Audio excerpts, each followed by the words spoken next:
Well, good afternoon, everyone, and welcome to today's webinar. I am Susan Ryan, the CEO of Aging In, and I'm delighted that you've decided to spend some time with us this afternoon. I think you're in for an incredible treat. As Janet said, please put your name in the chat box. We'd love to see who's calling in and from where you're calling.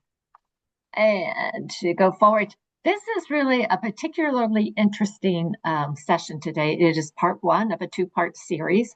And today you're going to hear from somebody that I have known in my entire tenure at the Greenhouse Project, and really we'll introduce him in just a minute. So here's the reality as we, really put this session together. I can't pick up a McKnight's or a skilled nursing news and not read something about a skilled nursing home that's closing or somebody's exiting. They're getting out of it because low reimbursement, workforce challenges, it just doesn't work, much less really thinking about it from a small house perspective. So what we are doing in this first session and then a follow-up session in a week, and I'll give more information about that one, is to hear from two operators, a for-profit operator and a not-for-profit operator, to really get their perspective and why they're doubling down on skilled nursing and what we can learn from it and how can we make this work, because we do believe that there will be a need for them as time goes on. So I am delighted to introduce John Ponthie, the owner of Southern Administrative Services. And as I mentioned earlier, John, I've known him since we started working together way back in 2008. And I remember when I heard about John as the first for-profit operator that was going to take on greenhouse homes, I thought, well, this will be exciting. I'm really eager to hear why he chose to do greenhouse and what his expectations might be, and, kind of where we go from there. So I'm going to invite John on, and we're going to get started to get his story. So John, speaking of your story, why don't you share? I know I certainly have heard it before. I never get tired of hearing it.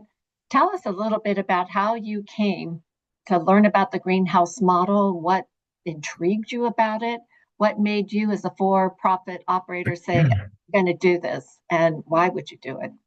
So tell us your story. Great. I would say good morning or good afternoon, but I don't know where people are dialing in from. And I just say good day to everyone. Susan, thanks for having me. So our journey began, my background, I won't get into the weeds, but had an affinity for aging and long-term care as a teenager. And was my first career was in hospital administration, and got an opportunity by the grace of God, I think, to get into skilled nursing.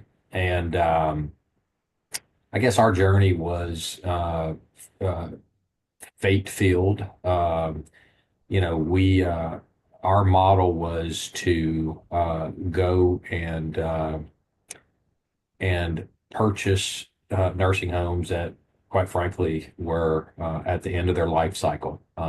We weren't, we were looking to create a different dynamic and to take a struggling facility and reinvent it, so to speak. And so we were buying beds in a CON state, and we were building very elegant, traditional, institutional, if you will, long-term care facilities that if anyone walked in, you would see, oil paintings and, antiques and $35 a square foot carpet and just really nice settings. And for some reason, it just occurred to me that, that it doesn't fix, the ills of aging, the loneliness, the boredom, the helplessness, all the things that we know that are I mean, if you were to walk into your nearest McDonald's and ask the first 100 people that walk through the door, what do you think of nursing homes? You're not likely to enjoy everything you hear. And that's just the facts of life. And so it was just a want to find something different and better. Someone told me about greenhouse.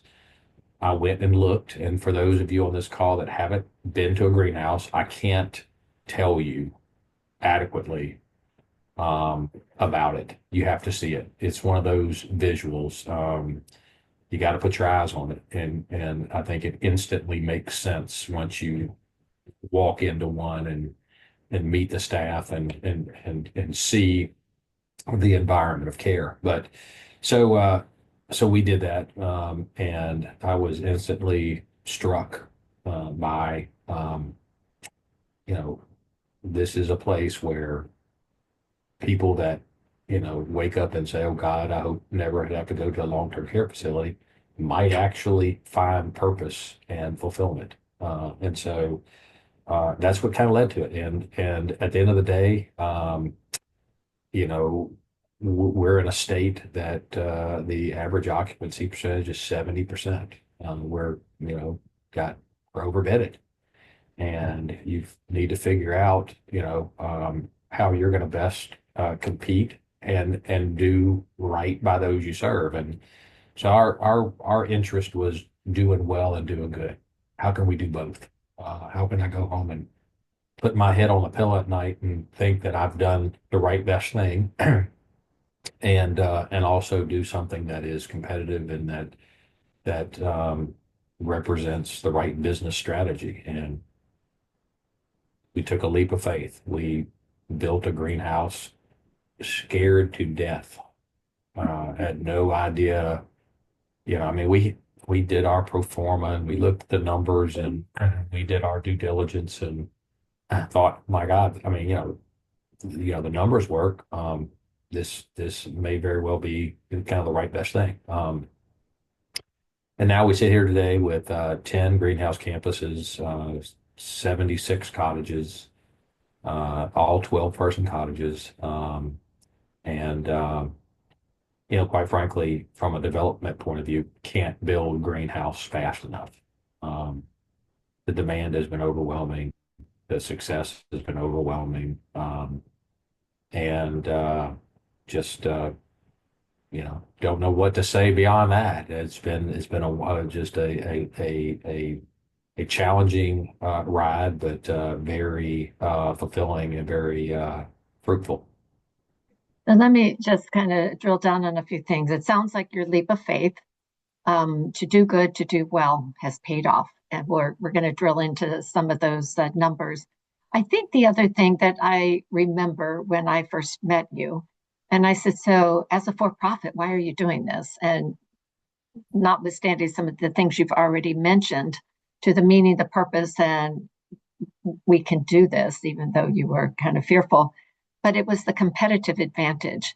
And you said, I can build a greenhouse and somebody down the road can build a brand new, beautiful, traditional institution, as you called it. And that used to be whoever built the newest and the latest, they got the lion's share of the market. But for you, you felt the competitive advantage would go with you because of this type of model. Do you still stand by that? I mean, is that kind of playing out as you've kind of rolled across 10 campuses? Yeah, I stand by that. And by any objective measure, that's exactly what's played out. What I thought back in the day is I know this world's changing. We went from, 3 flavors of ice cream to 31. And it's going to keep on going. And if I see a better opportunity and I don't take advantage of it, then shame on me. Because the worst thing to me would be to commit a tremendous amount of resources and then someone else play a trump card on me 3 miles down the road. In my view, greenhouse is, and by every objective measure, is the trump card. And that what you said, Susan, exactly played out. I don't know if it's the campus that you've got here on the screen or another campus, but the first one we built, it's a 2 nursing home down. We were the second to build. We finished construction 9 months after our competitor, who built a very nice, and they were the market leader, and they were the 10,000 pound gorilla, and we were the challenged older home that failed essentially. Today, we have robust success and within a short period of time, and that's been sustained. And they're struggling on the verge of, insolvency. And so it's played out in every market that we've been in. So let's talk a little bit. I'm going to go to your Magnolia campus. And as I remember, that was your first greenhouse community. And you built, was it 6 greenhouse homes? And then you also had a 40-bed nursing Yeah, home so community. so I mentioned being scared, and we were scared, as they say. And so we split the baby. We built five 12-person cottages for 60 beds, and then a 40-bed traditional facility. Um, that's the last time we split the baby, because everyone wanted to be in the greenhouse. Uh, and I get it. And it soon became evident we didn't have enough greenhouses, and we built additional cottages within a short period of time. And that's played out everywhere too. Everywhere we built, we need to build more. We should have built more everywhere, essentially. And we're adding on, and that's one of the beauties of the model, quite frankly, is that you can start somewhere and add to it over time. So do you find there's a critical number, a critical mass? How many homes would be ideal if I'm going in, I'm a developer and I want to build a nursing home community of greenhouse homes? What's that number? Yeah, so my considered opinion, and like I said, everyone's got a perspective on this, that, and the other. I wouldn't build less than 6 12-person cottages, so 72 total beds. And let's talk a little bit about the cost. And certainly, if you were building in 2007, 2008, and you're building now, you say you can't build them fast enough. So, what were costs like per square foot back then versus how they've evolved over time? Um, so I'm sorry, someone knocked on my door and broke my train of thought. So construction costs. Right. So the short answer is, I certainly construction costs have gone up, but relative to everything else in the market, and what I would tell anyone is that, if you're going to compare the costs for a greenhouse against a double occupancy efficiency nursing home, it's going to cost a lot more. There's no question about it. But if you're going to compare, if you're intent on building something nice as a traditional home and have predominantly private rooms, you definitely, I mean, the cost. I mean, I can point to many circumstances in markets that I'm familiar with where institutional private room homes, I mean, one, grand building, but has private rooms, the greenhouse construction was less, not more, than those new facilities. Mm. Yeah, that's very interesting. So, what about cost to operate? Contrasting your greenhouse homes with a traditional, the So cost it per depends. unit. It depends on the home, depending on the critical mass, and the number of beds we have. But somewhere in the 7 to 8% range more in operating expense, um, almost entirely associated with staffing. Um, that said, when you look at the other benefits in terms of um, our marketing expense in the greenhouse is essentially zero. Mm. I Mhm. mean, we're full. People find us. When you look at the payer mix, when you look at because it attracts, a better payer mix, and it just does. And when you look at the other advantages from a revenue generation point of view, it just it pales the revenue dwarfs the additional expenditures and operating costs. So we're going to go there in a minute, but just one quick question. What's the average square footage per home? Do you know what that Um, might be for your greenhouse homes? 7,500 square feet per 12 That's, person yeah, cottage. Yeah. that's what okay, I thought it was something like that. So this is just to give everybody an idea of where your communities are. Um, the hybrids, you want to talk about your hybrids that you've got here? Yeah, and I understand that there's a lot of places, you've got an investment in a traditional facility that you've got debt service on, and you can't just scuttle that. And that certainly happens. And so what we've done is we've gone in and we have built greenhouse alongside a traditional facility and then turned around and redeveloped that traditional facility into a private room standard as well. Um, and so we've preserved some value. And the truth is, you know, if you operate it right, I mean, what percent, here's $1 million question for you. What percent of greenhouse or small house or, you know, home style model, whatever you want to say, is conditional upon having a 12-person cottage? I mean, there is a huge variable there.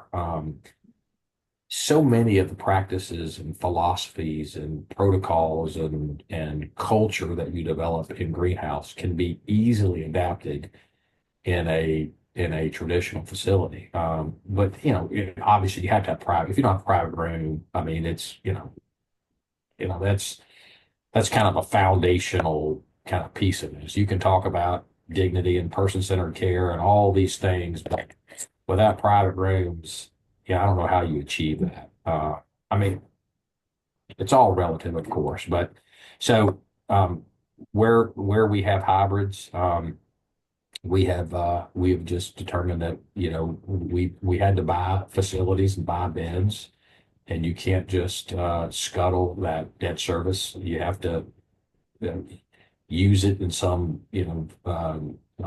purposeful way, and so we've kind of redeveloped those legacy buildings and built greenhouse alongside them.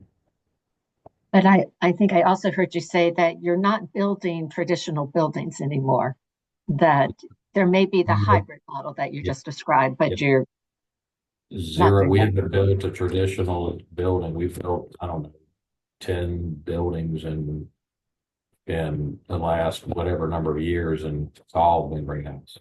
Yeah. Okay, so let's get into occupancy. You referenced it earlier. You've got some national averages, but talk to us about your experience here with your greenhouse communities.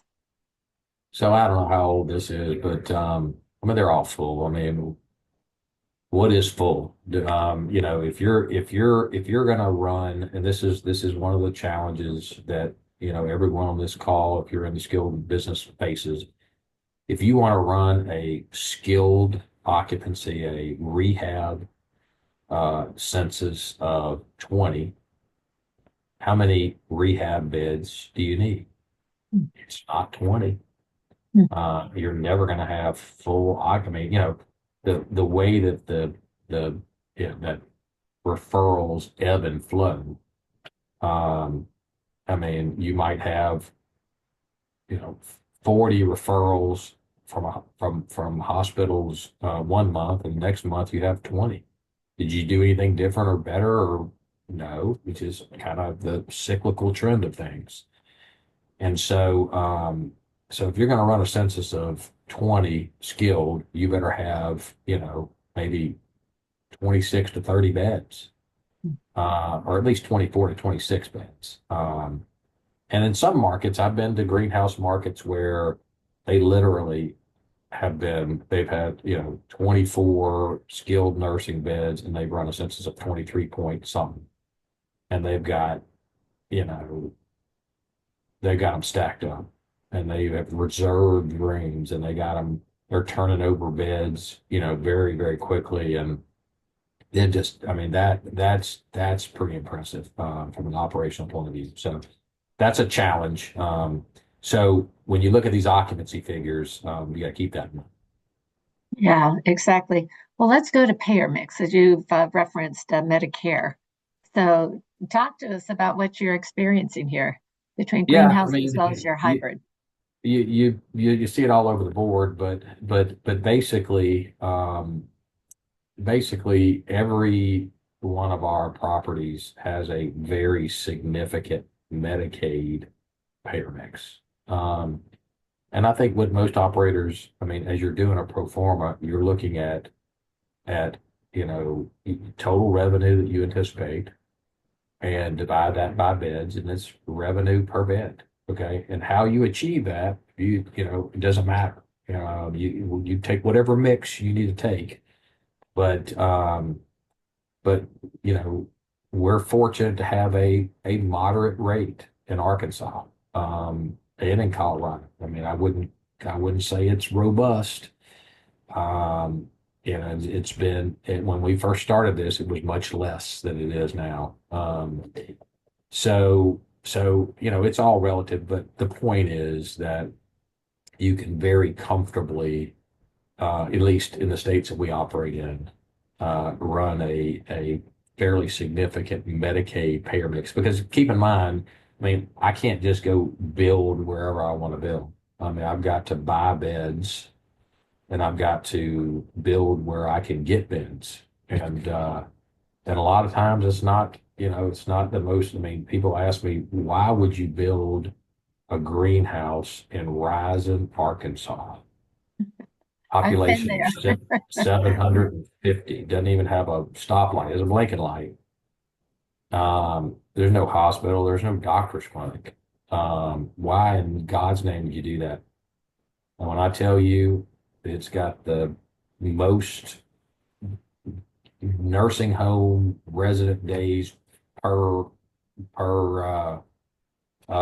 capita than certainly in the state of Arkansas and probably wherever. I mean, that is, I mean, that whole community has coalesced around that senior living campus. And they don't look at it there. I mean, there's a line, longer than my arm to get in the place. And while everyone during COVID was trying to figure out, oh my God, what are we going to do? We were adding cottages there. In the smallest of this county, whole county's, 7,500 people.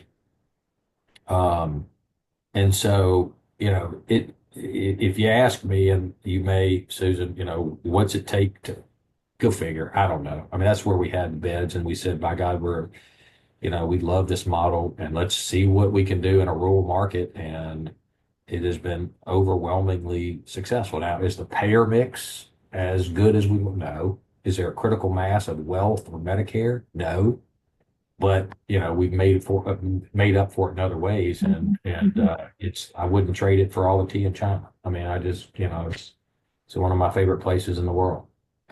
That's Southern Hills, is that right? Right. That's Rising. Yeah. So talk about workforce when you're talking about these rural areas. How challenging in Rising has it been to get workforce? Zero. I Zero mean, challenge.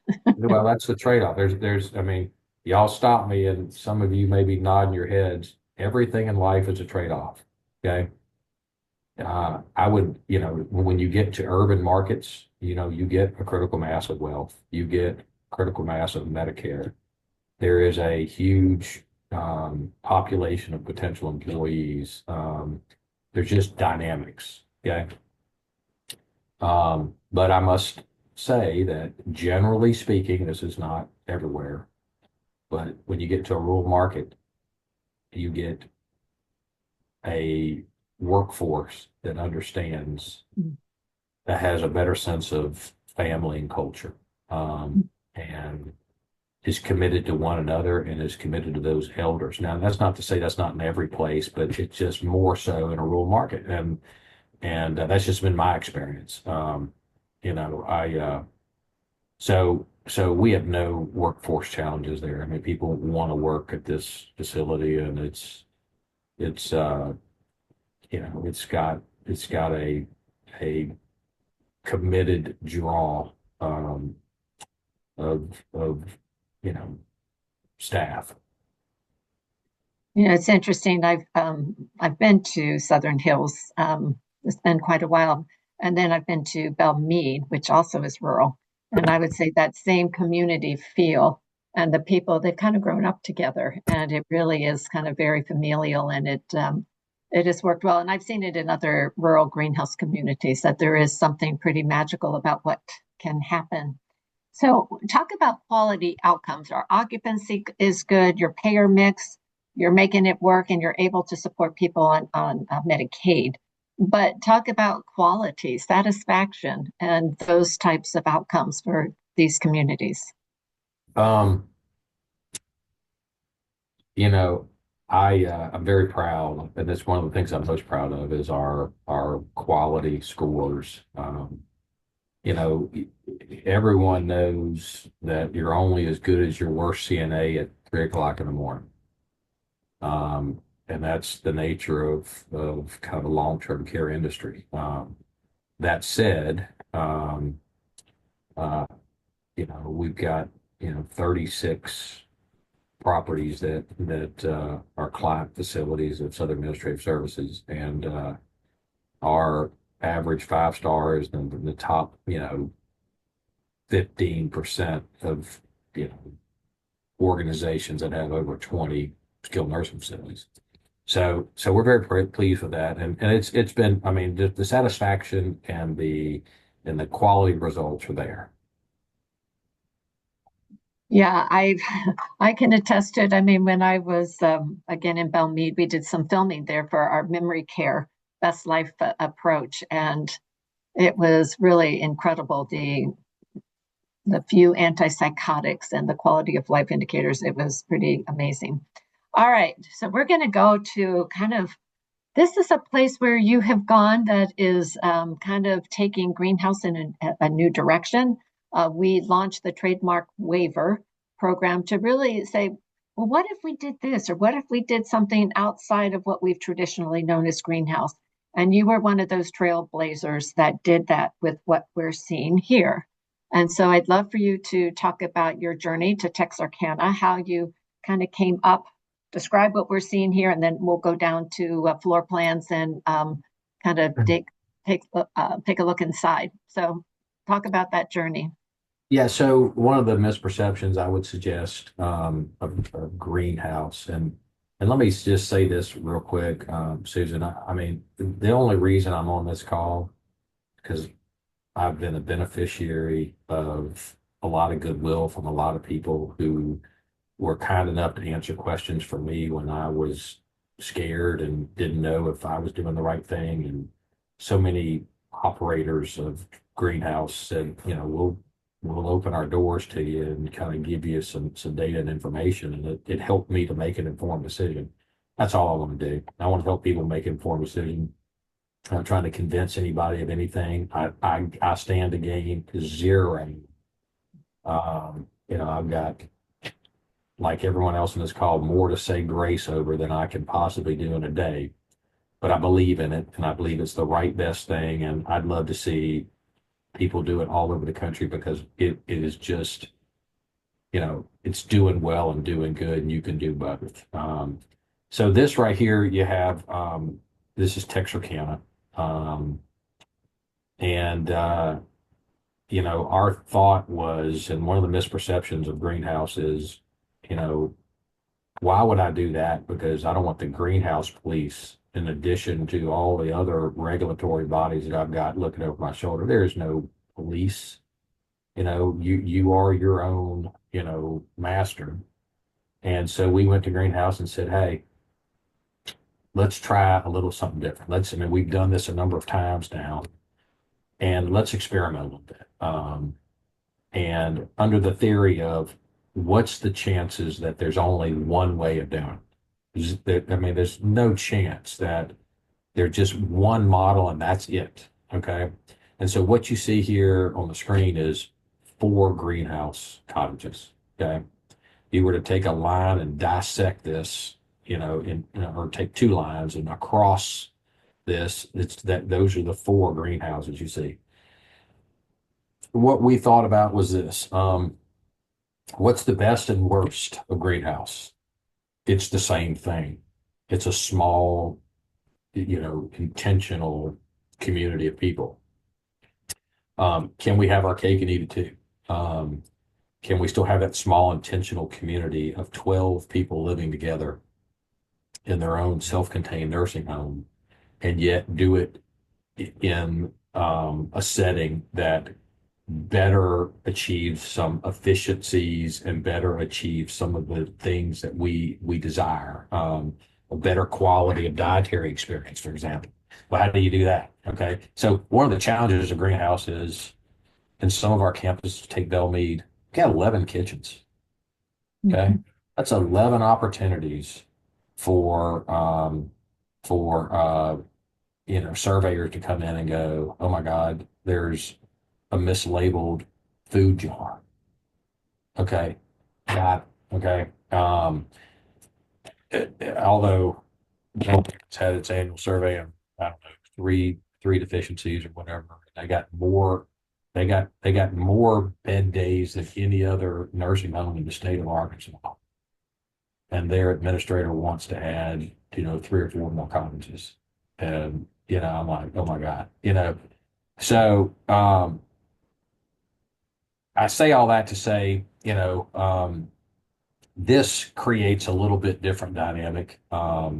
You've got staff. It's still maintain the intent and the integrity of greenhouse with 2 self-contained 12-person pods, if you will, cottages, but that have some connectivity by a central kitchen.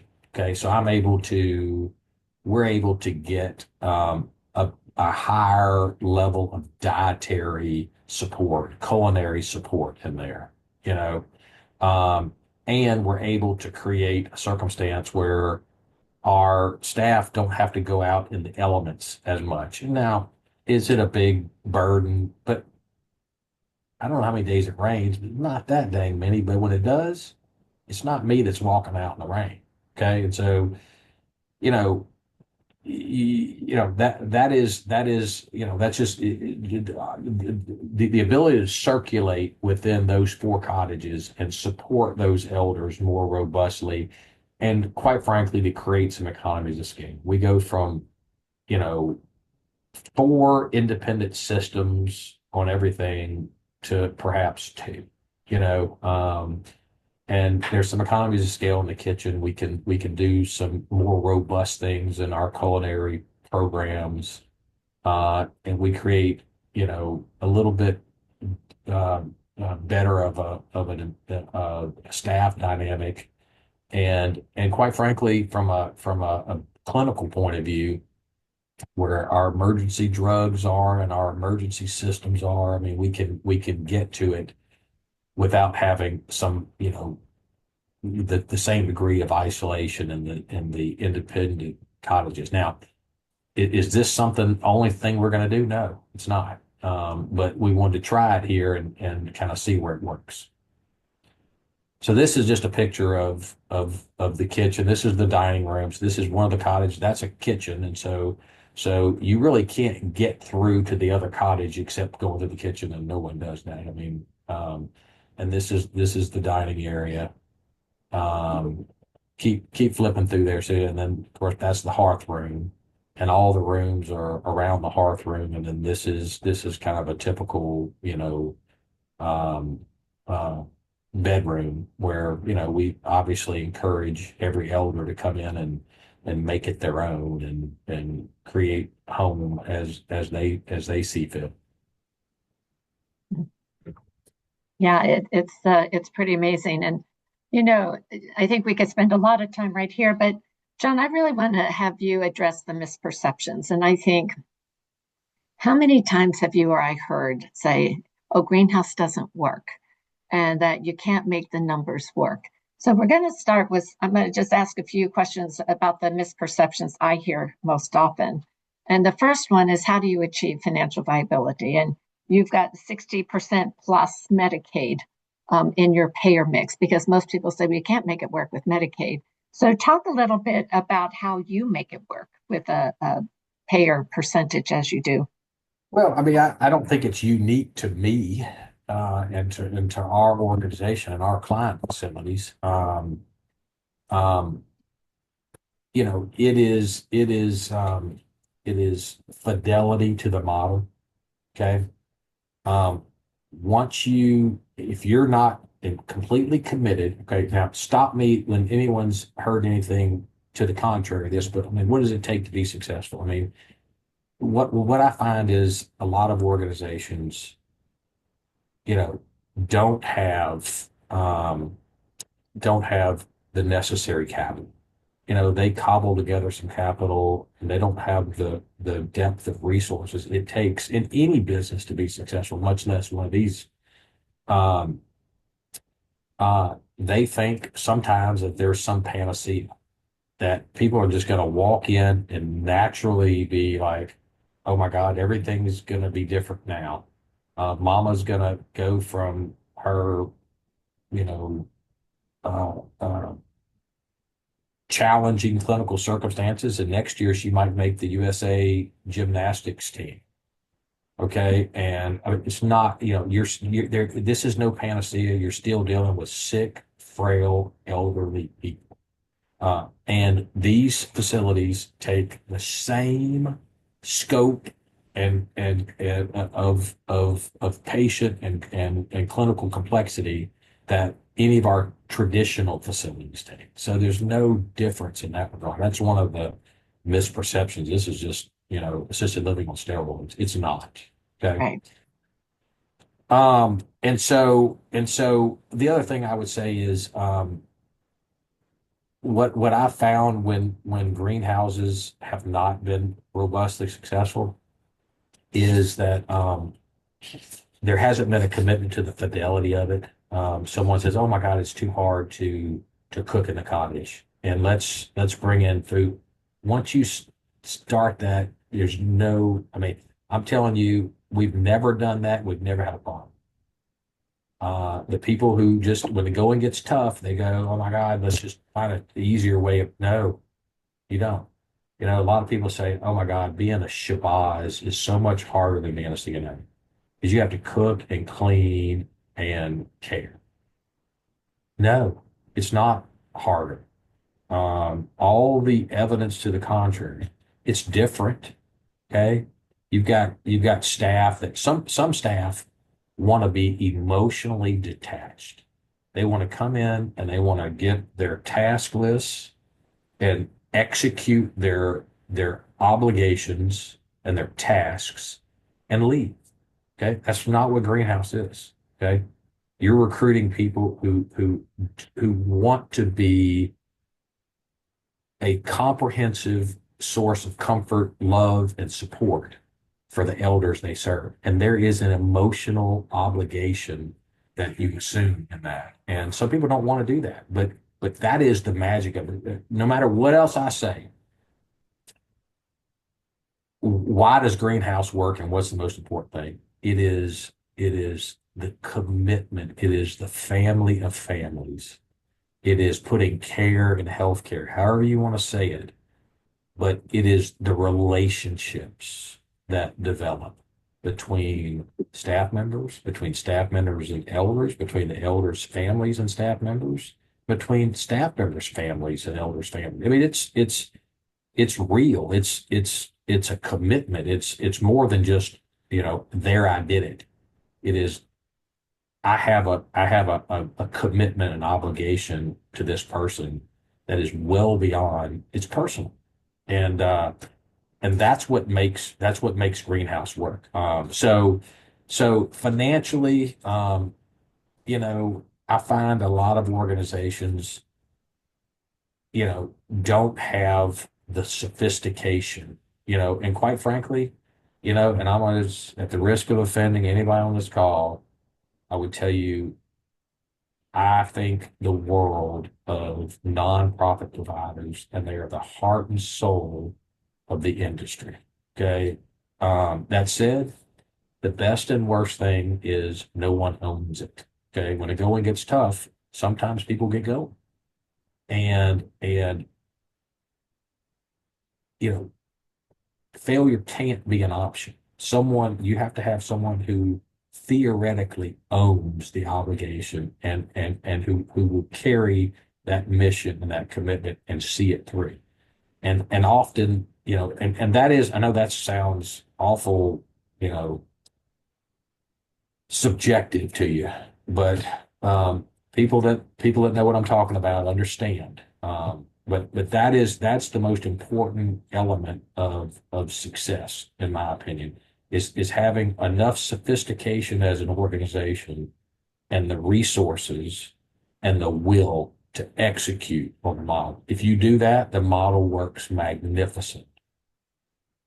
You know, as you're talking, I'm struck with the fact that to the commitment, to the ownership that you were describing, and how important it is um, to the success of the model, to the financial success. I love the way you connected the financial viability with relationships, and really, at the heart of it, and adherence to the model, living that model and having that commitment is really what I hear you saying will generate the return. I want to go more now to the workforce and thinking about recruitment and retention, and you kind of alluded to it, and that commitment to the Shabazz, or the universal worker, and staying fast, a commitment to cooking in the homes. And you have done that in all your 76 homes. So how easier or harder is it to recruit and retain in this model? Do you have to work harder to get there, or are you finding it when you compare it to your traditional communities that it's a bit easier? So what I've seen, is that, if someone could explain to me the perfect, formula for success in that, I mean, I would give any, um, folks that we thought moving from a traditional facility weren't going to make it were superstars. Folks Mm. that were just superstars in the traditional facility came over and did not work out. Um, this model speaks to someone's heart. Um, and someone said to me, God, it must be hard. You show me someone who gets up in the morning and says, I'm hell bent on doing a crappy job today. Mm. I want no, I want to go work for the crappiest facility, excuse my French, but I want to go work for the worst facility I can possibly work for, and do the worst job that I can do today. That doesn't happen that way. I mean, one of the common denominators of humanity is people want to work for the best. The best bring out the best in people, and everyone, I, most everyone has pride, and they see that you're doing that. They are a part of a delivery system Mhm. that they want their families to be a part of, that they have a commitment to and a pride. And so in terms of sustaining, it's like every other. So you hire 10 staff members, you're going to lose six of Mm. them. Okay. You hire six, you're going to lose three of them. You hire three more, you're going to lose one of them. I mean, it takes a while to get to the right people, but once you get to the right people who have a commitment and a fidelity to the model, then it gets real good real quick. Mhm. Uh, but it takes a little while to cycle through and figure out who has the heart and the commitment to this type of model of care. But in terms of, we don't have, I mean, we got, our agency is zero everywhere. Okay. During the worst of COVID, we might have been at 3%, something like that. I mean, not even that, I bet. And we got out of agency. You know, we got out of it quick. Because people wanted to work there and you know, so staffing is just, I mean, if I were to list the top five problems, staffing wouldn't be on the list, quite frankly. And and a lot of people say, oh my God, we're all these competing interests. Walmart's paying more, and McDonald's is paying more, and I'm not competing with Walmart and McDonald's. Mhm. There are, I don't know how many caregivers within a 10-mile radius of the building. I'm competing with the other nursing homes down the street, the other home health agencies, and the other, hospitals and whatnot. I'm just creating. I want a disproportionate share of the folks that are available, and I'm gonna get them because the model speaks to them.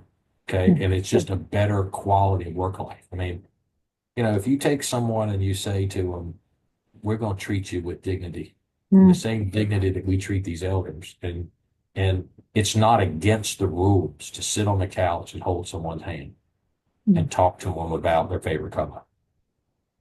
There's something you know dignified about that resonates with the staff. So Yeah. anyway, hope I helped you with that. No, I love that. I think, connecting people to purpose, to be seen themselves, to be valued, and to place value in that relationship with the elders, with the family members, and such, I think is beautiful. Another quick question, regulations. How challenging was it for you to overcome any regulatory hurdles in the process? Um, wasn't, to be honest with you. Um, regulators get it. I mean, um, they see what you're doing, and especially with the new regulations where they're going in and trying to gauge satisfaction, and trying to gauge your efforts on person-centered care. And they're not out. They know by definition you're not a bad actor and that you're trying to do the right thing for the right reasons. And they're not out to throw rocks at you. Okay. No, that said, you breach of, you're subject to the same standards everybody else is. But as I'm knocking on wood, I got knock on wood. Oh, you can walk in any kitchen of ours, and since 2008, 9, when we built the first greenhouse, we've never had an incident in the kitchen. We've got unfettered access to the outdoors. You know, we don't have any issues with, I mean, perhaps because people don't want to leave as much as they do in maybe a traditional facility, and they're happy and content and so forth. But let me say one other thing to it about it, and that is, greenhouse has been characterized, to me, um, someone from, who was very involved in Alzheimer's Association said, this is the best non-pharmacological treatment for Alzheimer's. It's the best environment of care for dementia because of the small nature of it. There's no loud noises and triggers. There's the continuity and the security and the warmth, and it just lends itself magnificently to elders that are suffering with dementia. Um, and so we don't get the same degree of, I don't know, wandering. People are pretty content. So, Well, and to your point, they're able to have some freedom and access and dignity to do some of the things that we all take for granted in our normal day-to-day lives. So I think they're seen, they're valued, and I think those relationships again afford them some of that incredible opportunity. Well, I'm going to encourage everybody to put questions in the chat box. Um, I do see we've got one question in there, but I would encourage others. We've got about 10 minutes left, and I'd love to hear what questions we haven't covered yet that you're sitting with. So this question, John, is about what does the hybrid model consist of? 1, 2 greenhouse, 1, 2 traditional, clarify. Yeah. I mean, the answer is what can you do? It can be one greenhouse. It can be four greenhouses. Depends on what kind of land you have that has adjacency, and depends on what kind of budget you got to work with. Um, you know, if you built one greenhouse beside a traditional facility, the halo effect on that traditional facility uh, from that greenhouse is remarkable. If you can afford to do two, three, four, um, it's just it kind of magnifies that. So So, and just to kind of explore that a little bit more, so it looks like you go into where there's a traditional community, and then what you do is you determine the adjacencies, what land is available, and what you can do to kind of create 1, 2, 3, 4 greenhouse communities. Is that what I hear you saying? yeah. So ask the question again. What's the what? Tell me again the question. Yeah. So with a hybrid model, you Yeah. start first. You have a traditional building, Right. and Right. then you try to see what can you do to just Right. build 1, 2, or 3, whatever the That's adjacencies. it. I mean, you build a business plan around that, and so we've taken homes. I mean, you take Texarkana as a good example. Um, you know, if the folks on this call could have seen the facility that we bought, we had to buy beds. Um, it was tired. It had exceeded its useful life. And there's probably 11 or 12 facilities in the Texarkana market. Uh, that we went from worst to first. Mm. And you can't beat people off with a stick. And I'm being silly, but the we've spent zero on advertisement, and yet we own the Medicare market now. We own the rehab business. We own, I mean, it's full instantly, and the level of success they've had. Now we've been able to capitalize on a lot of our experience in terms of operationalizing. Um, but it's exceeded every expectation that we could have had. And I'm sure everybody else in that marketplace is going, good God, you know. So talk about your Medicaid reimbursement rates in Arkansas and how you've gotten the increases that have the value added for greenhouse homes. They acknowledge there's a value add. So you might want to talk about the state plan amendment, perhaps, kind Yeah. of where that went. So when we got started, I looked at this and I said, it's going to cost more to do it, more to operate it. Why should I get paid from Medicaid the same rate that the worst facility in the state gets paid on the building itself? That's not fair. And so I didn't know the governor. Governor didn't know me. I went to him and he's, got an appointment through someone. He said, hey, and he was prepared to tell me no. I showed him what we thought we wanted to do. And he's like, and I told him, quite frankly, with the federal match, your portion of any increase is so minuscule. Let's try and do something progressive. And he's like, you know what? If you're prepared to do that, I'm prepared to, ask DHS to submit a state plan. The feds have to, you know. And Susan, I was up with you guys in Washington at a function where we were talking to folks from Capitol Hill, and the assistant director of long-term care for CMS came in the room and said, I just had an application across my desk to approve, and I approved it this morning. I knew she was talking about ARBs, and it wasn't a lot of money. It wasn't a make or break. It was just some differential. Hmm. Um, Now I will tell you that differential has gone away. About 3, 4 years ago, we as an association in the state negotiated with DHS and the governor to say, okay, if you have private rooms, there ought to be a different level of compensation for private rooms. And so I agreed to let that differential from greenhouse go away if the state did an overall adjustment for private, and they did. And so we don't have a differential rate anymore. But my point to everyone on this call is you can get it.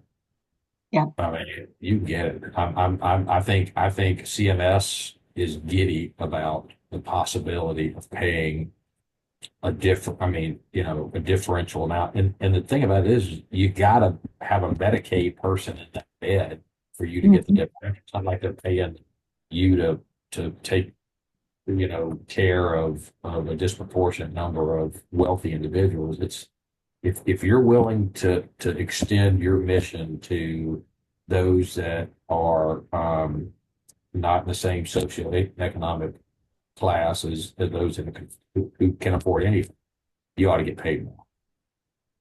So two more questions and then we'll call it. So if money wasn't an option, would you go for smaller sized cottages, like 6 people in a cottage? Negative. I mean, if money wasn't, I mean, well, no. Well, if money wasn't an option, I'd have to think about that. There's still a critical mass here. You have to still have the right uh, ability to function in that cottage. And so I've never heard of 6. The smallest I've ever heard of is 8. I think 10. I don't think honestly, I don't know what the number is at which you kind of bastardize the model. I don't know, what's that number you get to is too many. If someone said 16, maybe, I don't know, 14, I don't know. I mean, to me, 12. Okay. So here's the bottom line. And let me say this, Susan. There's going to be a 55% increase in the number of people 80 or above in the next 10 years. Okay. Are all those people, does that mean long-term care skilled nursing is going up by 55%? If so, there's not enough beds in the world and there's not enough Mhm. money in the world. Okay. At the same time, the number of informal caregivers, those that are providing 80+% of the care, it goes from 7 to 1, 7 people to provide it to one that needs it to 3 to 1. There's not I don't care. The math doesn't work. Skilled Mhm. nursing isn't going anywhere. It's going to grow, and you still have to have economies of scale. There's Everyone wants to stay home. I got it. Impossible. There's not enough people. I don't care unless I see a robot that is the most amazing thing ever. You know, what is the best way to find that happy medium? Is to create these cottages. You have economies of scale on this campus to where you can coalesce all this expertise and this Mhm. caregiving capacity and spread it over, this number of elders and yet still have a dignified environment of care that is home-like and that is just representative of of the life that these elders have lived and the dignity that they deserve, but it's still cost effective. It's got to be. There's no. I mean, someone tell me a better way. I don't know. I don't know what it is, but greenhouse seems to be that compromise, that happy medium. Well, you're talking about community and connection as people and the critical mass and flexibility. So, speaking of flexibility of this model, would you recommend the model for assisted living? And this particular person is saying that in her community, people like the small house model, but they want more of a semi-apartment style. So more than maybe a bedroom, but just something a little bit more robust Yeah, for their. so I'm a skilled operator, and so you take what I say with a grain of salt, but I wouldn't do it just because here's what I see, and I've taken over a greenhouse that was built for assisted living. They didn't make it in assisted living. Um, and we bought it and we turned it into a skilled operation. It's been very, very, very successful. Um, and the reason is you're competing against other skilled operate or assisted living operators that have these behemoths. They're everything to everybody. The great thing about greenhouse is it's a small intentional community. Okay, but it has its limitations in being that defined by that size. Whereas you have these huge, you know, multi-story assisted living complexes. If you want to go to this cafe or you want to go to that art class and this flower arrangement class, and there's a musical piano recital at this hall. And I mean, that is so because assisted living still has a lot of capacity that skilled nursing just doesn't have. So when you get to skilled nursing, you don't have a lot of capacity and mobility. And so the intentionally small environment is an asset to you. Whereas in assisted living, you're just competing with folks that can offer more. And I find it to be a challenging comparison. That's all.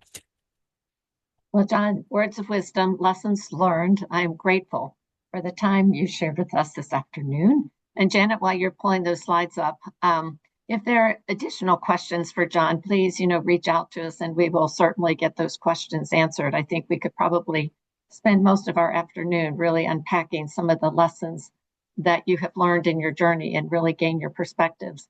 But thank you for your heart, your mission, and thank you for doing good and You, doing well and sharing those you bet. My experiences. best wishes to everyone. I hope everyone builds something dynamic and changes the world. Yes, well, we know where to find you. So All right, guys. to tap into. Thanks so much. My All pleasure. right. So coming up, we've got another webinar on December 10th. And this is really, we want you, as we have rebranded this year, we want to be able to talk to you about who we are, what we're doing, what's new, what's different that we have. Memory care, workforce, leadership, dining. There's a ton of things that you can look at there. The next slide, Janet. We have more webinars. This is the part 2 that I alluded to earlier. I promised you a not-for-profit that would speak to the small house model. Once again, I have known Dee Kitchow, CEO of AG Roads in Atlanta, a very urban model. And what he has done down there has just been nothing short of amazing. And he too has been doubling down on skilled nursing, and he serves a high Medicaid population. So eager for you to see that. Janet? Reimagining Aging Summit. If you want to hear more from John, you will see him in person. If you go back one slide, we have a symposium coming up in New Orleans. And this symposium is really some of our really respected leaders. Leader is a Culture Change Coalition in the state of Louisiana. Aaron Kolb, CEO of Poitras Home. We've got Caitlin McCauley from Ziegler will be there to talk to us. As I mentioned, John, Michael Starkey, PMD Advisory, and third, our branding. Big shout out to Cynthia for the work she's done in the rebranding. Next slide.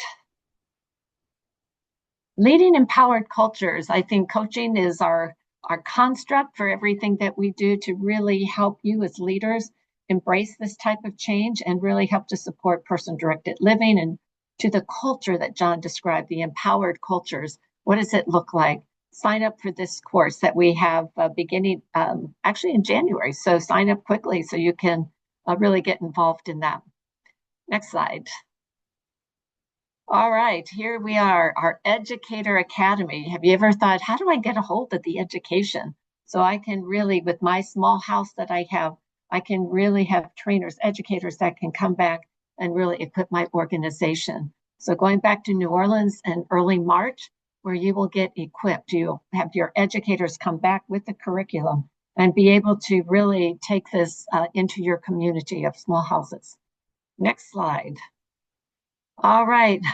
I have to say, the podcast is one of my most favorite things to do. I talk to some of the most brilliant people from around the globe about their experiences, be it the small household, be it person-directed living, be it technology, whatever.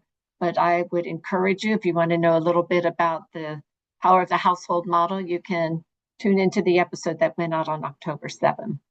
And I think that is it. So thank you, everybody, for hanging with us. And we'll be sure you get this recording out there so you can listen to it again and get some of those questions answered.